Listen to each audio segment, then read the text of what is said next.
আসসালামু আলাইকুম ওয়া রাহমাতুল্লাহি ওয়া বারাকাতুহু। আলহামদুলিল্লাহ ওয়াসসালাতু ওয়াসসালামু আলা রাসূলিল্লাহ। কিয়া শারঈয়ার 12তম দর্সে আমরা ইনশাআল্লাহ আলোচনা করব সেহর বা জাদু সম্পর্কে। সেহর বা জাদুর কিছু অ্যাসপেক্ট, সম্পদ ও ব্যবসায় ক্ষয়ক্ষতির জাদু, বিষণ্ণতার জাদু। আমরা আলোচনা করব ইনশাআল্লাহ যে সম্পদ ও ব্যবসায় ক্ষয়ক্ষতির জন্য আদৌ কোন জাদু করা হয় কিনা, হলে তার প্রভাবটা কিভাবে আসলে পড়ে। ব্যবসায় লস হলেই যে আমাদের সমাজে বিভিন্ন মানুষ কবিরাজদের কাছে দৌড়ায়, গিয়ে তাবিজ নিয়ে আসে, তারপরে পাথর পরা নিয়ে আসে, ঝুলানোর জন্য বিভিন্ন কিছু নিয়ে আসে, এটার কতটুকু ভিত্তি আছে এবং যে কুসংস্কারগুলো, যে বিশ্বাসগুলো আমাদের মধ্যে প্রচলিত আছে সবই সত্য কিনা।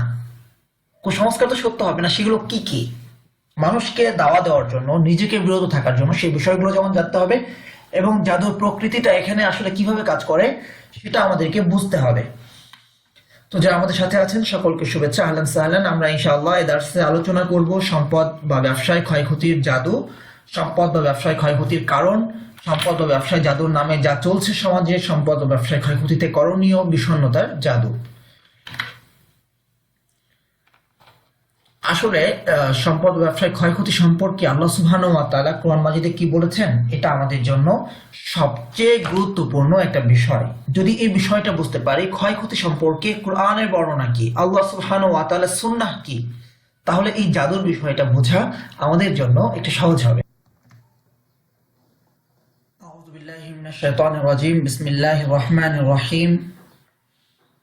আমি তোমাদেরকে যাচাই করি কিছু ভীতি, কিছু ক্ষুধা এবং সম্পদ ও যান ও ফল ফসলের ক্ষয়ক্ষতির মাধ্যমে, তবে যা ধৈর্যশীল তাদেরকে তুমি সুসংবাদ দাও। সূরা বাকারার এটি আয়াত। ওয়ালানাবলুওয়ান্নাকুম বিশাইইম মিনাল খাউফি ওয়াল জু'i ওয়া নাকসিম মিনাল আমওয়ালি ওয়াল আনফুসি ওয়াথ থামারাত। সুতরাং এই আয়াত থেকে আমরা জানতে পারলাম সম্পদের, ব্যবসার ক্ষয়ক্ষতি, সম্পদ বাড়ে কমে, ফসল বাড়ে কমে, এগুলো সবই আল্লাহ সুবহানাহু ওয়া তাআলার পক্ষ থেকে। তিনি সম্পদের মাধ্যমে আমাদেরকে পরীক্ষায় ফেলেন যে আমরা আল্লাহর নাফরমানিতে লিপ্ত হচ্ছি নাকি আল্লাহর প্রতি আস্থাশীল হয়ে আমরা সবর করছি। উদাহরণস্বরূপ আমরা বলতে পারি, যখন আমাদের কেউ পার্মানেন্ট একটা জবের চিন্তা করছে, জবে চিন্তা করার পর সে কোনো একটা জবে ঢুকছে, ঢোকার পরে সেখানে সে দেখছে যে তাকে নাফরমানি করতে হচ্ছে, কিন্তু সে পার্মানেন্ট জব হিসাবে কল্পনা করে সে কিন্তু সেই নাফরমানিটা সে করছে জবটাকে টিকিয়ে রাখার জন্য। এটা পুলিশ প্রশাসন বলেন, অ্যাডমিনে বলেন, একজন অ্যাডমিন অফিসারের কি কাজ থাকে, সে যা কিছু বাস্তবায়ন করছে, যে পলিসিগুলো বাস্তবায়ন করছে, সবই কি কোরআনের সাথে সামঞ্জস্যপূর্ণ? না। তবু সে কেন করছে? কারণ হলো এটা তার পার্মানেন্ট জব, এখানে তার একটা স্ট্যাটাস আছে। তো এই যে পার্মানেন্ট জব বলতে আসলে কিছু নাই। আল্লাহ সুবহানাহু ওয়া তাআলা এই ক্ষয়ক্ষতি পরীক্ষা নেবেন। আপনার পার্মানেন্ট জব, এখানেও আপনার পরীক্ষা, যে আপনি জবকে ছেড়ে আল্লাহ সুবহানাহু ওয়া তাআলার বিধানকে প্রাধান্য দিতে পারছেন কিনা। একজন পুলিশ, সে যা করে সমস্ত কাজই কি সে দিনই কাজ করে? না, সম্ভব না।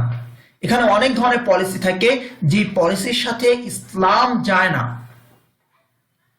সেখানে সে বাস্তবায়ন করছে। সে কেন? কারণ হলো যে পলিসিটা বলছে। উদাহরণস্বরূপ জাস্ট নর্মাল একটা নমুনা আমি দিই। আপনি পুলিশেও গেলেন না, অ্যাডমিনেও গেলেন না, আপনি সমাজ কল্যাণ মন্ত্রণালয়ের অধীনে পরিবার পরিকল্পনায় আপনি জব পেলেন। তো আপনাকে বলতেই হচ্ছে এই কথা, এক সন্তানের, দুই সন্তানের বেশি নয়, একটি হলে ভালো হয়। তাহলে যেখানে আল্লাহ রাসূল সাল্লাল্লাহু আলাইহি ওয়াসাল্লাম সন্তান বেশি গ্রহণের কথা বলেছেন, হ্যাঁ, কেউ অসুস্থ সেটা ভিন্ন জিনিস, একটা বাচ্চা ছোট, কিছু বিরতি প্রয়োজন, সেটা ভিন্ন জিনিস। এছাড়া যেখানে রাসূল সন্তান বেশি গ্রহণ করতে বলেছেন, সেখানে এই কথা আমি কি করে বলি, আমি কি করে কথা বলি যে দুই সন্তানের বেশি নয়, একটি হলে ভালো হয়? আমি কোন স্পর্ধে, এই স্পর্ধা আমাকে কে দিল? বুঝতে পেরেছি? আমি বলছি না এই কথা বলা যাবে না, এটা কুফরি, আমি সেটা বলছি না। আদবের জায়গা থেকে আমরা চিন্তা করি। ঠিক একইভাবে অনেক ধরনের বিষয়, এটা জাস্ট একটা নর্মাল, একদম সিলি একটা উদাহরণ দিলাম, যার চেয়ে সাধারণ উদাহরণ হতে পারে না। একজন পুলিশকে তাকে পাহারা দিতে হচ্ছে কোথায়? প্রজামণ্ডপ, ওখানে তাকে পাহারা পালন করতে হচ্ছে। তারপরে তাকে এ ধরনের বিভিন্ন জায়গায় তাকে দায়িত্ব পালন করতে হচ্ছে, যেই দায়িত্ব পালন করা একজন মুসলিমের দায়িত্ব না। একজন পরের কথা বলেছে, তাকে গ্রেফতার করতে হচ্ছে। তার বিরুদ্ধে রায় দিতে হচ্ছে।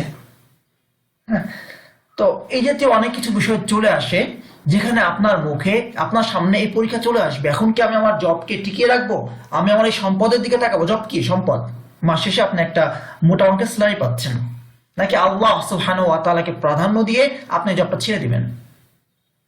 ভোটের প্রশ্নে আসেন, যে ভোট হচ্ছে কেন, জনগণের প্রতিনিধি সংসদে যাবে, তারা কি হবে, লেজিসলেটিভ বডি। হ্যাঁ, তো তাদের কাজ হলো আইন প্রণয়ন করা, অর্থাৎ জনগণের প্রতিনিধি হিসাবে তারা সংসদে যাচ্ছে, জনগণের পক্ষ থেকে তারা আইন প্রণয়ন করবে, যেহেতু তারা জনগণের প্রতিনিধি সুতরাং এটা হলো জনগণের শাসন, এটাই হলো গণতন্ত্র। তো কোরআনের রুল থাকতে অন্য রুল প্রণয়ন করা তো কুফরি। তো তাহলে ওখানে গিয়ে যারা আইন প্রণয়ন করছে তারা কুফরি করছে, স্পষ্ট কুফরি করছে। আপনি ভোট দিচ্ছেন, যারা ভোট দিচ্ছেন তারা সেখানে সহায়তা করছেন, একই কাজে আপনি পাঠাচ্ছেন, তারা আপনাদের হয়ে কাজ করছে, দুজনই সমান। পার্থক্য হলো সে মাস শেষে একটা বেতন নিচ্ছে, একটা সম্মান পাচ্ছে, সে একটা গাড়ি পাচ্ছে, একটা এসএসএস নিয়ে ঘুরছে, সবাই তাকে স্যালুট দিচ্ছে, আপনাকে দিচ্ছে না, এই তো পার্থক্য। কিন্তু আইনের ক্ষেত্রে সমান। তো আপনাকে সেখানে জবের জন্য আপনাকে ডিউটি পড়লো, সেই ডিউটি আপনি পালন করছেন, তাহলে আপনি কিসের ডিউটি পালন করছেন আপনি বলেন তো। সুতরাং যদি আপনি সম্পদকে প্রাধান্য দেন, আপনার অর্থকে প্রাধান্য দেন, তাহলে আপনি এখানে জব করবেন। আর যদি অর্থকে প্রাধান্য না দেন, আপনাকে জব ছেড়ে দিতে হবে। সোজা সাপটা হিসাব। দেশের ভালোবাসা, অমুক ভালোবাসা, তমুক ভালোবাসা, সব হলো কচু, এটা সব হলো বুলি। কারণ হলো যে আপনি সম্পদ নিয়ে তো চলছেন, চাকরি ছাড়ার ক্ষেত্রে সেই প্রশ্নটাই আসবে। ঠিক একইভাবে ইমামের ক্ষেত্রেও সেই প্রসঙ্গটা আসতে পারে। আপনি সত্য কথা বললে আপনার চাকরি থাকছে না, বলছেন কিনা। তো সর্বক্ষেত্রে পরীক্ষা, ফল ফসলের ক্ষেত্রে পরীক্ষা, অর্থাৎ এমন কোনো আর্নিং সোর্স নেই যে সোর্সে আপনার রিস্ক নেই। যেখানে রিস্ক নেই সেটা বৈধ কোনো সুযোগ নেই। পার্মানেন্ট জব, কোনো রিস্ক নাই, কোনো হারামের দিকে যাওয়ার কোনো সম্ভাবনা নাই, তাহলে বুঝবেন যে আপনি অলরেডি হারামে পড়ে গেছেন, অলরেডি হারামে পড়ে গেছেন। কারণ আল্লাহ সুবহানাহু ওয়া তাআলার সুন্নাহ এটা, ফল ফসলের ক্ষতি রোধ করার কারো কোনো অধিকার আছে বা কোনো ক্ষমতা আছে নাই। যারা কাজ করছে, বিল্ডিং নির্মাণ করছে অথবা কনস্ট্রাকশনে কাজ করছে, ডেভেলপমেন্ট সেক্টরে যারা কাজ করে, যে কোনো সময় তাদের জানে ঝুঁকি আসতে পারে। যারা আর্মিতে কাজ করছে বা ইত্যাদি জায়গায় যারা জব করছে, ইসলামিক কান্ট্রি হোক ইসলামিক কান্ট্রি না হোক, সবাইকে কিন্তু জানের রিস্ক নিয়ে, সম্পদের রিস্ক নিয়ে কাজগুলো করতে হয়। যেখানে রিস্ক নাই সেটা তো সুদ ভিত্তিক লেনদেন, যে ক্ষয় হোক লাভ হোক সব যাবে যে করছে তার উপর দিয়ে, আপনি শুধু লাভটাই নেবেন, লসে কোনো ভাগিদার হবেন না। সুতরাং এই বিষয়টা মাথায় রাখতে হবে, সম্পদের ক্ষয়ক্ষতি মানে জাদু নয়, এটাই আল্লাহ সুবহানাহু ওয়া তাআলার সুন্নাহ। আপনার লাভ হবে, আপনার লোকসান হবে। ঠিক একইভাবে আল্লাহ সুবহানাহু ওয়া তাআলা বলেন, আল্লাহ কোনো নিয়ামতকে পরিবর্তন করেন না, তিনি কোন জাতিকে দিয়েছেন যতক্ষণ না তা নিজেদের অবস্থা পরিবর্তন করে। ইন্নাল্লাহা লা ইউগাইয়িরু বিকওমিন হাত্তা ইউগাইয়িরু মা বিআনফুসিহিম। সেটা মন্দ হোক কিংবা সেটা ভালো কিছু হোক, আল্লাহ সুবহানাহু ওয়া তাআলা আপনাকে নিয়ামত দিয়েছেন। এই নিয়ামত যে পরিবর্তন হচ্ছে, বুঝবেন এখানে আপনার কোনো না কোনো হাত আছে। আল্লাহ সুবহানাহু ওয়া তাআলা আপনার, অথবা আপনি কোনো গুনাহের মধ্যে আছেন, আপনি যতক্ষণ না নিজেকে পরিবর্তন করছেন, পদক্ষেপ দিচ্ছেন, ততক্ষণ আল্লাহ সুবহানাহু ওয়া তাআলা আপনার এই পরিবর্তন করবেন না এই অবস্থা। সুতরাং গুনাহ থেকে বাঁচতে গেলে যেমন প্রথমে নিজের মাঝে পরিবর্তন আনতে হবে, ঠিক একইভাবে কোনো একটা ভালো কাজ যখন আপনার থেকে ছুটে যাচ্ছে, তার মানে আপনি শুরু করেছেন এটা। ব্যবসার ক্ষেত্রে সে একই বিষয় প্রযোজ্য। আপনার লস হয়েছে, এর মানে এই নয় যে আপনাকে অন্য মানুষরা জাদু করে আপনার লসের সম্মুখীন করেছে।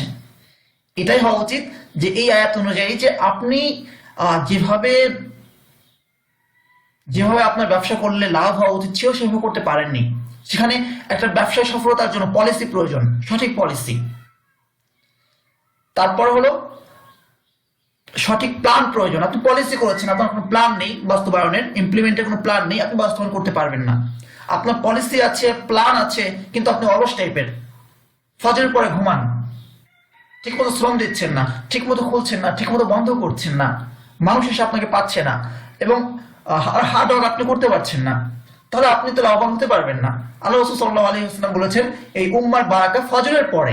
আপনি ফজরের পর ঘুমাচ্ছেন, কি করে আপনি ব্যবসা আশা করতে পারেন? আপনি কারণ বাজারে যান, আপনি যেসব জায়গায় আড়ত আছে যান, দেখবেন যে সারা রাত জেগে জেগে মানুষ কাজ করছে, ফজরের আগে তাদের ঘুম ভেঙে যাচ্ছে, যারা ব্যবসায়ীরা পাইকারি কিনে আনছে, ফজরের পর পর চলে যাচ্ছে, ফজরের আগে যাচ্ছে, কে সালাত কাজা করছে কে পরে করছে সেটা ভিন্ন জিনিস, কিন্তু বারাকা এই সময়টার মাঝে নিহিত রয়েছে। আর যে ফজরের আগে উঠতে পারে, শ্রম দিতে পারে, ঘুমকে কাজা করতে পারে, সেই ব্যক্তির রিজিকে তো টেনশন করতে হবে না। তার একটা ব্যবসা লস গিয়েছে, সে অন্য কিছু করবে, সে বসে থাকবে না। সুতরাং যে হার্ড ওয়ার্ক করতে পারে তার রিজিক ইনশাআল্লাহ থেমে থাকবে না, যদি না কোনো বিপদ আপদ বা কোনো মহামারী চলে আসে, যেমন করোনা। যতই পরিশ্রমিক হন না কেন আপনি, আপনাকে ঘরের মধ্যেই থাকতে হচ্ছে, বিষয়টা এরকম। যাই হোক, সম্পদ বা ব্যবসায় ক্ষতির জাদু। শয়তান তোমাদের আরেকটা আয়াত আমরা দেখছি, তোমাদেরকে দারিদ্র্যের ভয় দেখায় এবং অশ্লীলতা নির্দেশ দেয়, পক্ষান্তরে আল্লাহ তোমাদেরকে তার পক্ষ থেকে ক্ষমা ও অনুগ্রহের সুসংবাদ দেন। আশ-শাইতানু ইয়াইদুকুমুল ফাকরা ওয়া ইয়া'মুরুকুম বিল ফাহশা ওয়াল্লাহু ইয়াইদুকুম মাগফিরাতাম মিনহু ওয়া ফাদলা। সুতরাং এই আয়াত থেকে স্পষ্ট হয়ে গেল, এই যে জাদু করা হয়েছে, মনে হয় এই করা হয়েছে, এই করা হয়েছে, এখন কবিরাজের কাছে যেতে হবে, এটা আনতে হবে, সেটা আনতে হবে, বুঝবেন যে এটা হলো শয়তান আপনাকে ভয়গুলো দেখাচ্ছে। কারণ হলো যে আপনার ইমানকে সে দুর্বল করতে চায়। দারিদ্রের ভয় কেন দেখায়? সে ইমানকে দুর্বল করতে চায়। দরিদ্রতার ভয় দেখায় আর অশ্লীলতার নির্দেশ দেয়। অশ্লীলতা, যখন কেউ অশ্লীলতায় ভোগমত্ততায় নিমগ্ন হয়ে যায়, তখন তার সমস্ত আমলে শিথিলতা চলে আসে, সমস্ত আমলে তার শিথিলতা চলে আসে। সুতরাং এই দুইটা জিনিস, দারিদ্রের ভয় করা যাবে না, দুই হলো অশ্লীলতার কাছেও যাওয়া যাবে না, অশ্লীলতার কাছেও যাওয়া যাবে না। ওয়ালা তাকরাবুল ফাহিশা, তোমরা অশ্লীলতার কাছেও যেও না। যখন এই দুইটা গুণ আমরা মানব, তখন আমাদের কাছে বিষয়গুলো স্পষ্ট হয়ে যাবে। তো সেজন্য আমরা এই সমস্ত আলোচনার পরিপ্রেক্ষিতে বলছি, সম্পদ বৃদ্ধি বা লোকসানে জাদুর প্রত্যক্ষ কোনো হাত নেই। সরাসরি জাদু করে সম্পদ বন্ধ করা, ব্যবসায় ক্ষতি করা, এটা জাদুর কাজ না। জাদুর মাধ্যমে সম্পদ ক্ষয়ক্ষতি এটা ইনডিরেক্টলি করা হয়। সেটা কিভাবে করা হয় ইনশাআল্লাহ আমরা আলোচনা করছি। যারা অভাব ও বিপদে যথার্থ ধৈর্য ধরবে তাদের জন্য রয়েছে সুসংবাদ। সুতরাং জাদু করা হলো কি হলো না, কি হলো না হলো, এইভাবে হয় হতাশ না করে অমুকের কাছে তমুকের কাছে না গিয়ে আপনি ধৈর্য ধারণ করুন, এবং আল্লাহ সুবহানাহু ওয়া তাআলা এই বিপদে আপনাকে কি নির্দেশনা দিচ্ছে, রাসূল সাল্লাল্লাহু আলাইহি ওয়াসাল্লাম কি শিক্ষা দিয়ে গিয়েছে, যারা ব্যবসার ক্ষেত্রে পূর্বে সফল হয়েছে সেই সমস্ত উদ্যোক্তাদের কথা শুনুন, তাদের লেকচারগুলো শুনুন, তাদের নিদর্শনগুলো দেখুন, নির্দেশনাগুলো অনুসরণ করুন, রাসূল সাল্লাল্লাহু আলাইহি ওয়াসাল্লামের নির্দেশনাগুলো অনুসরণ করুন, কুরআনের কথাগুলোকে মানুন। তাহলে একদিকে কোরআন এবং সুন্নাহ সামনে থাকার কারণে আপনি নাফরমানের দিকে যাবেন না, কোরআনের আলোকে আল্লাহ সুবহানাহু ওয়া তাআলার কাছে চেয়ে নেবেন। অপরদিকে যারা উদ্যোক্তা রয়েছে তাদের যে ভুল কথাগুলো আছে সেগুলো আপনি বুঝতে পারবেন, সাথে সাথে তাদের থেকে আপনি পলিসি, কিছু প্ল্যান, কিছু হার্ড ওয়ার্কের কিছু পাবেন, মোটিভেশন পাবেন। আর এবার আসি আমরা সংক্ষেপে বললে, সম্পদ ব্যবসায় ক্ষয়ক্ষতি আসলে কেন হয়? শুধু কি জাদুর কারণে না। সম্পদ হালাল না হওয়া, আপনার সম্পদ হালাল না, যে পুঁজি নিয়ে আপনি ব্যবসা করছেন এটা হালাল না, অথবা আপনার ব্যবসার সিস্টেম হালাল না, আপনি ব্যবসা করতে নেমেছেন সিডির ব্যবসা, হ্যাঁ, তো এখানে জায়েজ না জায়েজ কত ধরনের সিডি এখানে আপনি বিক্রি করছেন, গানের সিডি বিক্রি করছেন, তো আপনার ব্যবসার পদ্ধতিটাই হারাম, অথবা আপনার পুঁজি হারাম, বাবা ঘুষ খাইছে, সেই ঘুষের টাকা আপনার কাছে আসছে, সেই টাকাতে আপনি ব্যবসা করছেন, আপনি বারাকা কি করে আশা করেন? আল্লাহ সুবহানাহু ওয়া তাআলা বারাকা না থাকা, নিজের পাপের কারণে বা অন্য কোনো কারণে, অথবা আপনি যে ব্যবসায়িক প্রতিষ্ঠানে আপনি ব্যবসা করছেন সেখানে টিভি ঝুলিয়ে রেখেছেন, এখানে পর্দা সিস্টেম নেই, এখানে নাফরমানি হচ্ছে, অহরহ মিথ্যা কথা হচ্ছে, তো আল্লাহ বারাকা নাই এখানে, তো আপনি এখানে ক্ষতি হবে না, লাভ হবে কোত্থেকে? আল্লাহর পরীক্ষা, আপনি প্রচন্ড আল্লাহওয়ালা মানুষ, আপনি সমস্ত তাকওয়া মেনটেন করছেন, এখানে কোনো গুনাহ করছেন না, আপনার সম্পদও হালাল, আপনি সাদাকাও করছেন, তবুও লস কেন? কারণ বুঝে নিন আপনি আল্লাহ সুবহানাহু ওয়া তাআলার প্রিয় বান্দা। পরীক্ষা তো তার কাছ থেকেই নেওয়া হয় যে পরীক্ষার যোগ্য হয়। সারা বছর যে পড়েনি তার কাছে কি তাকে কি পরীক্ষার এডমিট কার্ড দেওয়া হবে? দেওয়া হবে না। যে 2 পড়েনি তাকে কি 5 এর বৃত্তি পরীক্ষা দেওয়ার সুযোগ দেওয়া হবে? হবে না। এটাই হলো বিষয়, যে আপনি আল্লাহ সুবহানাহু ওয়া তাআলার প্রিয় বান্দা, প্রিয় বান্দি, আল্লাহ সুবহানাহু ওয়া তাআলা আপনার কাছ থেকে পরীক্ষা নিচ্ছেন। সম্পদ ও সময়ের সঠিক ব্যবহার না করা, সম্পদ ও সময়ের সঠিক ব্যবহার, যেটা আছে যে সময়ের 1 ফোর আর অসময়ের 10 ফোর। ফজরের পর ব্যবসার টাইম, আপনি ঘুমিয়েছেন কোরআন তেলাওয়াত করে। আমি এখনো দেখি বেশ কিছু, আমি যেখানে আছি আশেপাশের দোকানে, তার ফজরের পর দোকান খুলে তারা ওখানে বসে বসে কোরআন তেলাওয়াত করছে। মূল সময়টা শ্রম দেওয়া, সেই সময় আপনি শ্রম দিচ্ছেন না। সুদ ভিত্তিক লেনদেন, যেখানে আল্লাহ সুবহানাহু ওয়া তাআলা বলেছেন হাকুল্লাহ রিবা, তিনি সুদকে ধ্বংস করবেন। ব্যবসার জন্য আপনি পুঁজি আনছেন ব্যাংক থেকে, লোন নিচ্ছেন বা সুদে ব্যবসায় খাটাচ্ছেন, তো এই টাকায় আপনি লাভ কি করে আশা করেন? হয়তো প্রচুর টাকা আসছে, মাস শেষে আপনি 1 লাখ টাকা পাচ্ছেন, কিন্তু আপনি লসের সম্মুখীন, কারণ মাস শেষে আপনার 2 লক্ষ টাকা খরচ। কেন? বারাকা নাই, অসুস্থতা, জীবনযাপনের জন্য যে খরচ প্রয়োজন সেখানে বেশি হয়ে যাচ্ছে। তারপর সাদাকায় কার্পণ্য করা, সাদকার মাধ্যমে সম্পদ বৃদ্ধি পায়, আপনি সাদাকা করছেন না। যখন আপনি সাদাকা করছেন না, তখন হলো অন্যের সম্পদ, অসহায় সম্পদ আপনার সম্পদের সাথে মিশে যাচ্ছে, যার ফলে আপনার সম্পদের পবিত্রতা নষ্ট হচ্ছে, সেখানে অন্যের সম্পদ মিশ্রিত হয়ে যাচ্ছে। মাস্তু শয়তান বা জিনের পরোক্ষ প্রভাব এবং অন্যান্য। মাস্তু শয়তানের কারণে বা জিনের পরোক্ষ প্রভাবের কারণে এটা হতে পারে, বা জাদুর প্রভাবে হতে পারে। যেমন জাদু, আমরা যে প্রভাবগুলো পড়েছি তার মধ্যে বিষণ্ণতা জাদু আছে, তারপরে মস্তিষ্ক বিকৃতি জাদু আছে, তারপরে সেখানে আছে এই যে আরো জাদু যে লক্ষণগুলো আছে, মাথা ব্যথা করা, বিষণ্ণ থাকা, তারপরে একাকিত্ব পছন্দ করা, সমাজের সাথে মিশতে না পারা। যখন আপনি আপনার দৈনন্দিন কর্মকাণ্ডগুলো স্বাভাবিকভাবে করতে পারবেন না, তখন আপনি কারোর সাথে মিশতে পারছেন না, আপনি রিলেশন বিল্ড আপ করতে পারছেন না, আপনি শ্রম দিতে পারছেন না, হার্ডওয়ার্ক করতে পারছেন না, যার ফলে আপনার ব্যবসায় যেভাবে লাভবান হওয়া উচিত ছিল সেটা হচ্ছে না, আপনি লসের সম্মুখীন হচ্ছেন। তো এটা হলো অন্যভাবে জাদু করে আপনার ব্যবসায় লস করার জন্য অন্যভাবে জাদু করা হলো, যার ইম্প্যাক্ট, যার ইফেক্ট আপনার ব্যবসার উপরে পড়লো। যখন আপনার এখানে লস হচ্ছে, টাকা আসছে না, ঘরে আসছেন, সন্তান আপনার কথা শুনছে না, সে এক ধরনের কথা বলছে যে অফিস থেকে স্কুল থেকে টাকা যাচ্ছে, বেতন দিতে পারছি না, আপনার স্ত্রীর প্রয়োজন পূর্ণ হচ্ছে না, ঘরে ঠিক মতো খাবার আনতে পারছেন না, তো দেখা যাচ্ছে যে যে কারণে আপনি ব্যবসা করতে পারছেন না, বিষণ্ণতা বা শারীরিক দুর্বলতা অথবা একাকিত্ব, মানুষের সাথে মিশতে না পারা, ঠিক একই কারণে আপনার পরিবারও কিন্তু এফেক্টেড হচ্ছে। এভাবে নানাবিধ কারণ এখানে সৃষ্টি হতে পারে, যে কারণে আপনার ব্যবসায় লস হচ্ছে জাদু অথবা মাস্তু শয়তানের পরোক্ষ প্রভাবে। তাহলে সম্পদ ও ব্যবসায় জাদুর নামে যা চলছে সমাজে, যেগুলো আমাদের করা যাবে না, তাবিজ ঝুলানো ঘরে চৌকাঠে, ব্যবসায়িক প্রতিষ্ঠানে, আল্লাহ সুবহানাহু ওয়া তাআলা আয়াতুল কুরসি দিয়েছে পড়ার জন্য, আউযু বিল ফালাক দিয়েছে পড়ার জন্য, নাস দিয়েছেন পড়ার জন্য, আপনি ঝুলিয়ে রাখলেন, কি ফায়দা?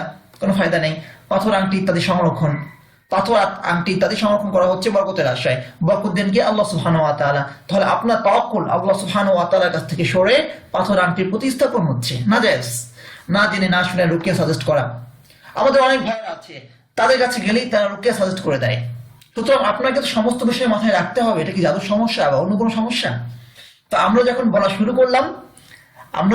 শুরু করলাম যে তাবিজ কবজ বাদ দিয়ে রুকিয়া করতে হবে, এখন ওই যে কবিরাজদের কাছে মানুষ যে সমস্ত কারণে যেত, সমস্ত কারণেই সে রুকিয়া করতে চলে আসে।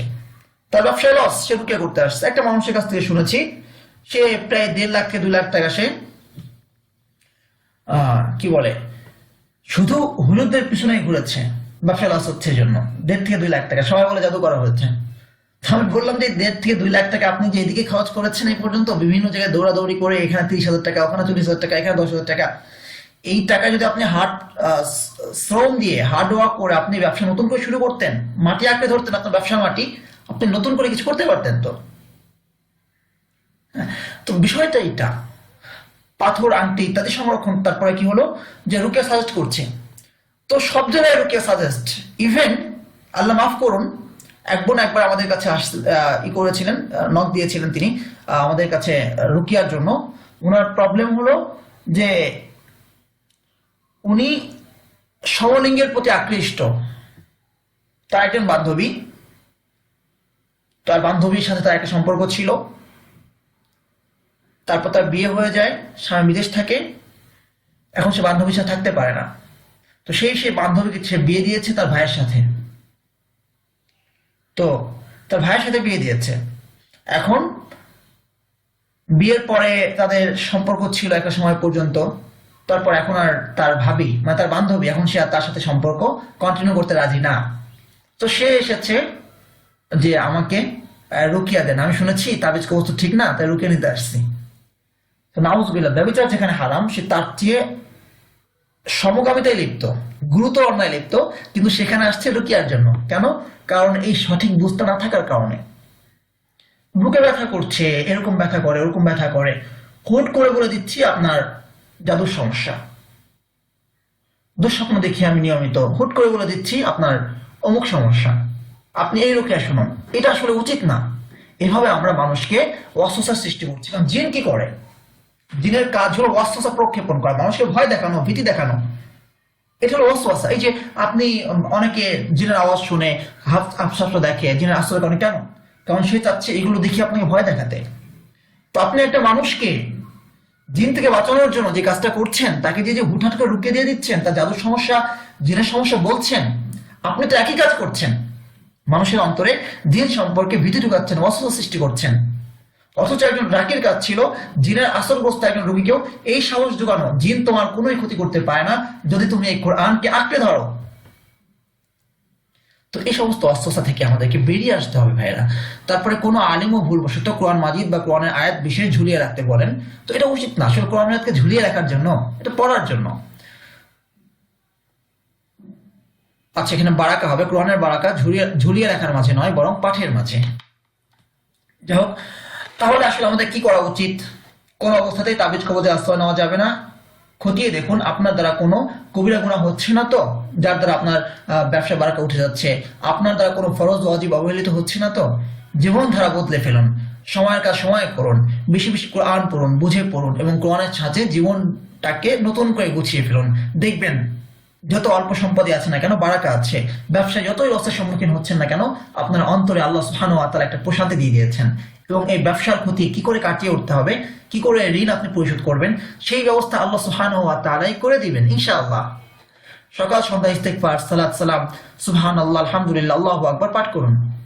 জিকিরের মাধ্যমে, ইস্তেগফারের মাধ্যমে আমরা আগেও বলেছি যে আল্লাহ সুবহানাহু ওয়া তাআলা রিজিক দান করেন। ইস্তাগফিরু রাব্বাকুম, তোমরা তোমাদের রবের কাছে ক্ষমা চাও। ইউরসিলিস সামা আলাইকুম মিদরারা, তিনি তোমাদের কাছে আকাশ থেকে অগণিত রিজিক তোমাদের কাছে পাঠাবেন। আলাইকুম মিদরারা, অর্থাৎ বৃষ্টি বর্ষণ করবেন, ফসল হবে, সমৃদ্ধ হবে। ঠিক একইভাবে ঈমান নবায়ন করা, ঈমানকে তাজা করা। ওয়ালাউ আন্না আহলাল কুরআ আমানু ওয়াত্তাকাউ লাফাতাহনা, তাকওয়া অবলম্বন করা। লাফাতাহনা আলাইহিম বারাকাতিন মিনাস সামাই ওয়াল আরদি, গ্রামবাসীরা যদি ঈমান আনতো, তাকওয়া অবলম্বন করত, তাহলে তাদের জন্য আমি আসমানের দরজাগুলো খুলে দিতাম। আসমানের দরজা, বরকতের দরজাগুলো খুলে দিতাম, আল্লাহ সুবহানাহু ওয়া তাআলা বলছেন। তাহলে রাসূল সাল্লাল্লাহু আলাইহি ওয়াসাল্লামের উপর দরুদ পড়া, তাহলে আল্লাহ রহমত নাজিল করেন। হাদিসে এসেছে যে একবার দরুদ পড়বে সাল্লাল্লাহু আলাইহি আশরাতান, আল্লাহ তার প্রতি 10 বার রহমত বর্ষণ করেন। সুবহানাল্লাহ, আলহামদুলিল্লাহ জিকির করা, আল্লাহু আকবার পাঠ করা, জিকিরের মাধ্যমে রিজিক বৃদ্ধি পায়। অর্থাৎ এক কথায় আল্লাহ সুবহানাহু ওয়া তাআলার কাছ থেকে সাহায্য চেয়ে নেওয়া। তো রুকিয়া সমস্যা হোক না হোক, জিন জাদুর সমস্যা হোক না হোক, আপনি কিছু আমল নিয়মিত করবেন। কি কি করতে পারেন? সময় পেলে নিচে দোয়াগুলো পড়ুন। ইন্না লিল্লাহি ওয়া ইন্না ইলাইহি রাজিউন, আল্লাহুম্মা আজিনি ফি মুসিবাতি ওয়া আখলিফ লি খায়রাম মিনহা। নিশ্চয়ই আমরা আল্লাহর জন্য, আমরা আল্লাহর কাছে ফিরে যাব, যেটা আল্লাহ সুবহানাহু ওয়া তাআলা বলে দিয়েছেন। বিপদে ধৈর্য ধারণ করবে আর এই কথা বলবে, ইন্না লিল্লাহি ওয়া ইন্না ইলাইহি রাজিউন। আর হাদিস আসছে যে এই দোয়াটা পড়বে, ইন্না লিল্লাহি ওয়া ইন্না ইলাইহি রাজিউন, হে আল্লাহ আজিনি ফি মুসিবাতি, আমাকে আমার বিপদে আপনি সাহায্য করুন, প্রতিদান দিন।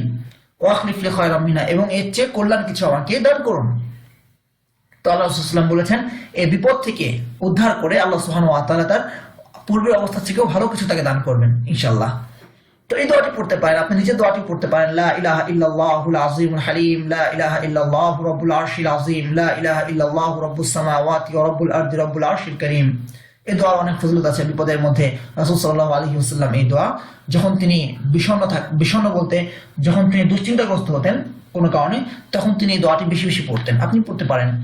তারপরে যে ইয়া হাইয়্যু ইয়া কাইয়্যুম বিরহমাতিকা আস্তাগীথ আসলিহ শা'নি কুল্লাহ ওয়া লা তাকিলনি ইলা নাফসি তারফাত আইন, হে চিরঞ্জীব, হে সর্বনিয়ন্ত্রা, আপনার রহমতের ওসিলায় আপনার কাছে সাহায্য চাচ্ছি, আপনি আমার সমস্ত অবস্থাকে সংশোধন করে দিন এবং আমাকে আমার নিজের দায়িত্বে এক মুহূর্তের জন্য আপনি ছেড়ে দিয়েন না। হাসবি আল্লাহু লা ইলাহা ইল্লা হুয়া আলাইহি তাওয়াক্কালতু ওয়া রাব্বুল আরশিল আযীম, হাসবুনাল্লাহু ওয়া নি'মাল ওয়াকিল, নি'মাল মাওলা ওয়া নি'মান নাসীর। এরকম বিভিন্ন দোয়া আছে, দোয়াগুলো আমরা পড়বো। সর্বশেষ আমরা বিষণ্ণতা জাদু নিয়ে আলোচনা করে জাদুর চ্যাপ্টারটাকে আমরা শেষ করে দিতে চাই। বিষণ্ণতা জাদু কিছু সিমটম আলোচনা করছি, বাকি সমস্ত জাদুর তো কমন লক্ষণ পূর্বে আমাদের আলোচনা গিয়েছে। জাদু কি করে কারা হয় এবং কি করে কাটানো উচিত সেটা নিয়ে সামনে আলোচনা করব। জাস্ট কিছু হিন্টস দিয়ে যাচ্ছি। বিষণ্ণতা জাদুর ক্ষেত্রে বিক্ষিপ্ত চিন্তা আসতে পারে, একই থাকতে ভালোবাসা, সঙ্গ এড়িয়ে চলা, চুপচাপ থাকা ও কারোর সাথে কথা না বলা, নিস্তেজ ও অনীহা ভাব, কোনো কারণ ছাড়াই ঠান্ডা সমস্যা থাকা, ইত্যাদি বিষয়গুলো বিষণ্ণতা জাদুর লক্ষণ হতে পারে। তো পরামর্শ দিব আমরা সবশেষে।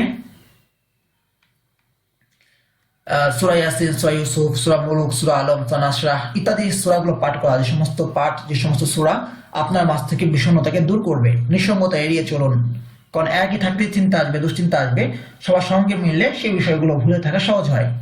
সাইকিয়াট্রিস্টের পরামর্শ গ্রহণ করা, রুকিয়া সমস্যা নির্ণীত হলে নিয়মিত রুকিয়া চালিয়ে যাওয়া। জাযাকুমুল্লাহু খায়রান, আহসানাল জাযা। আসসালামু আলাইকুম ওয়া রাহমাতুল্লাহ।